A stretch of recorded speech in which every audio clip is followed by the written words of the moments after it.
Nigeria, or Nigeria.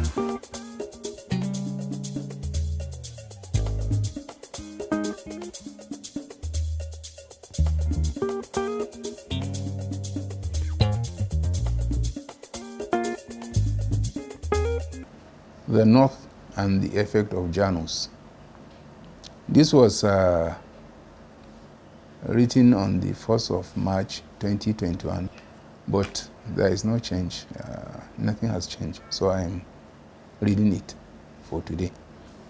I had intended to continue with the topic Nigeria and Presidential Democracy, Any Better Alternative, Part 3, but I had to suspend it.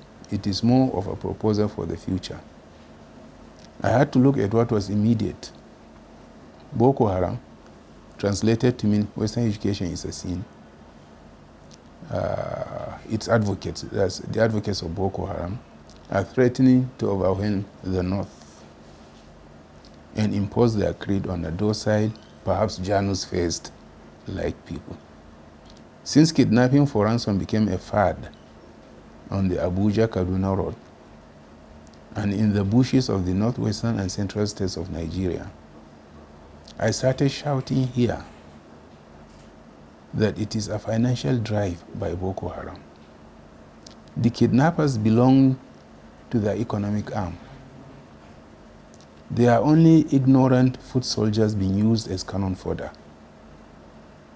On December 24, 2018, I wrote on this page, in the Northwest, armed bandits, perhaps Boko Haram, with another face, are threatening to take over with Zamfara state almost under their control.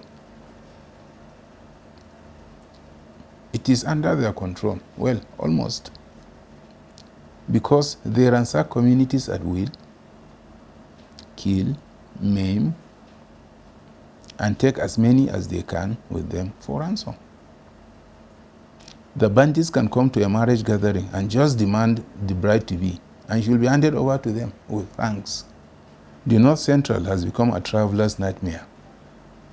From Rijau, Birningwari, Gwaningora, Rijana, throughout Niger State, through to Kaduna, and down to the suburbs of the plateau, one travels at one's risk, as even four-star generals are not safe,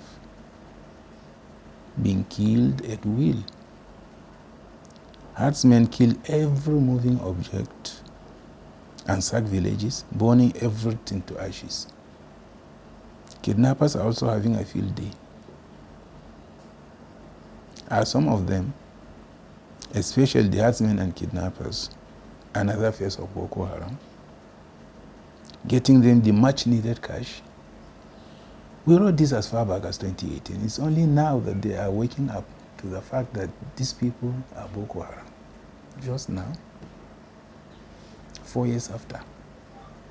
We wrote again that our security apparatuses possibly need a total overhaul and help from elsewhere. There has to be synergy among the different actors, and there is the need for modern policy methods and the revival of community policy. Yet, 2 weeks later, I again wrote, we have been at war for quite a long time, but it became even more apparent with the return of the Dabchi. There was a real ceasefire when the girls were returned, the type we see in areas that are in a state of war, like Syria, Colombia with the FARC rebels, and in parts of Congo and Uganda, where the Lord's Resistance Army operates. It is an actual war when a militant organization can force the Nigerian government to sit with it, and an agreement brokered by international bodies under the international law of armed conflict. The president was quoted as ordering his service chiefs not to allow the abductions of girls again.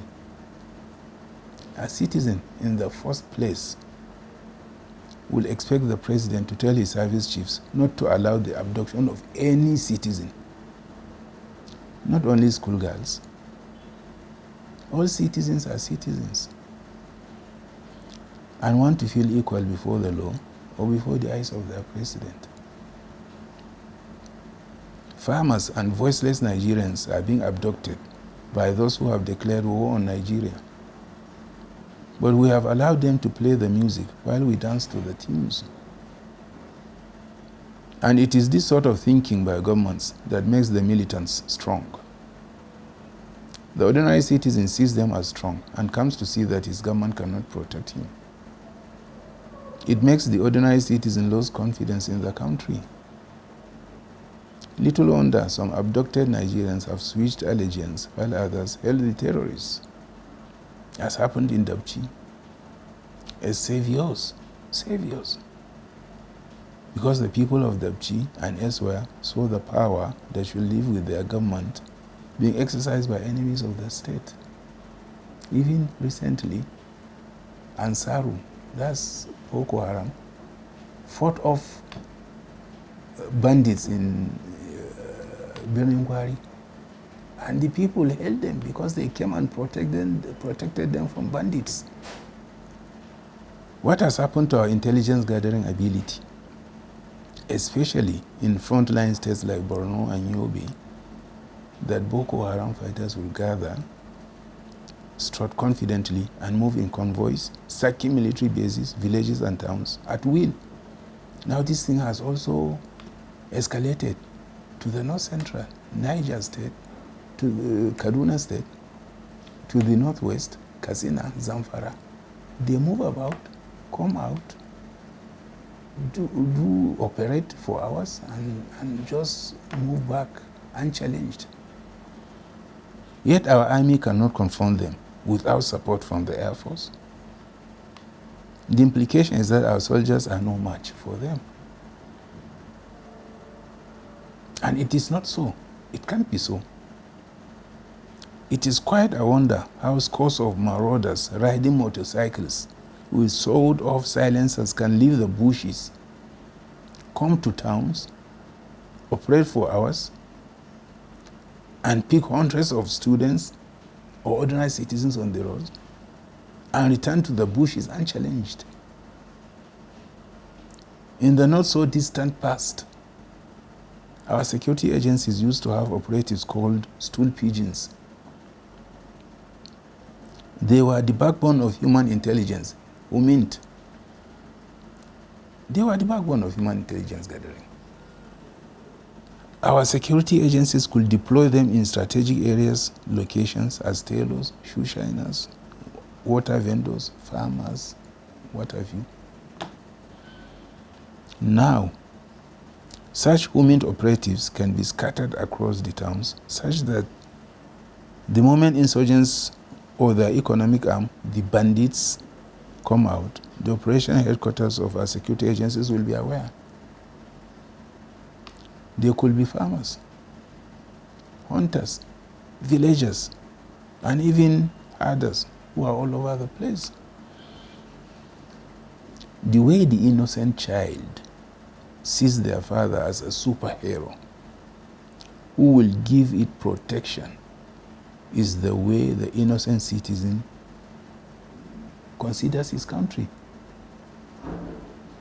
Unfortunately, we are learning the hard way that in Nigeria, no matter what happens, life goes on. The people's innocence has been deflowered. But most importantly, their confidence in their country has been shot to pieces. We should fear the day when the citizens will no longer have respect for our government or society that cannot protect its own. But such is even what is already happening. For instance, it is because the government has not lived up to the expectations of the citizens that concerned individuals like Sheikh Ahmad Gumi and his spokesperson, Malam Tukur Mamu, are taking the bull by the horns. And on the negative side, we have people like Sunday Igboho then taking the law into their hands to rid the areas of menace. The terrorist is by nature a leech. Give him an inch and he will take a mile. But the worst aspect of the whole thing is that it is as if the federal government is not aware that it is dealing with ruthless, very intelligent terrorist organizations that see whatever they are doing as mind games. Because we have failed to protect the weak, governments are not concerned about the plight of abducted individuals. The bandits have now become more emboldened.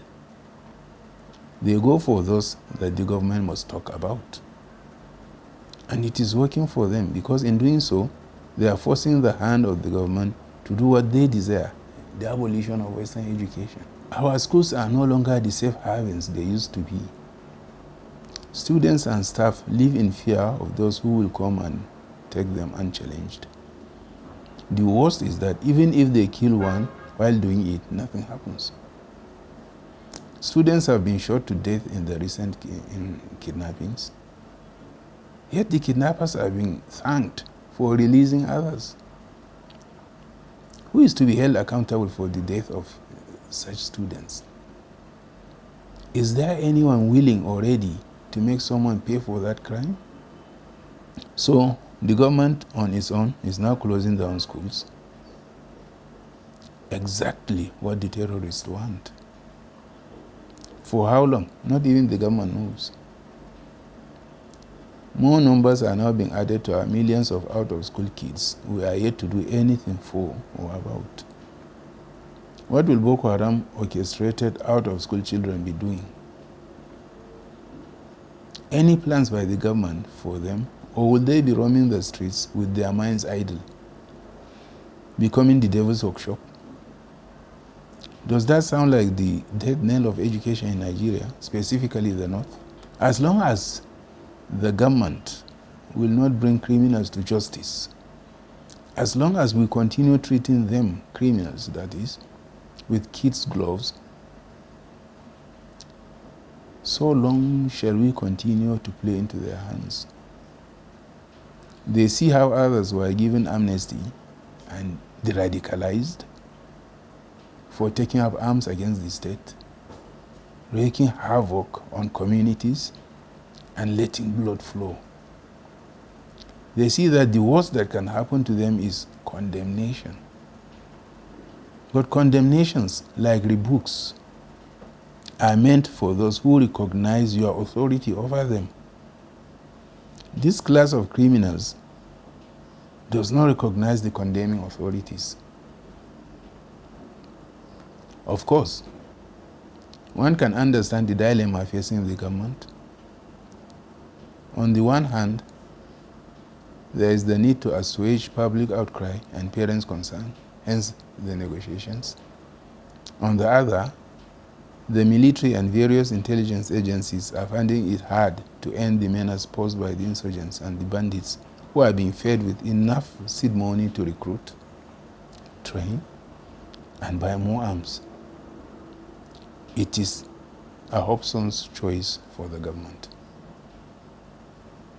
I want to leave us with a short story written by one Aigiwa Amu.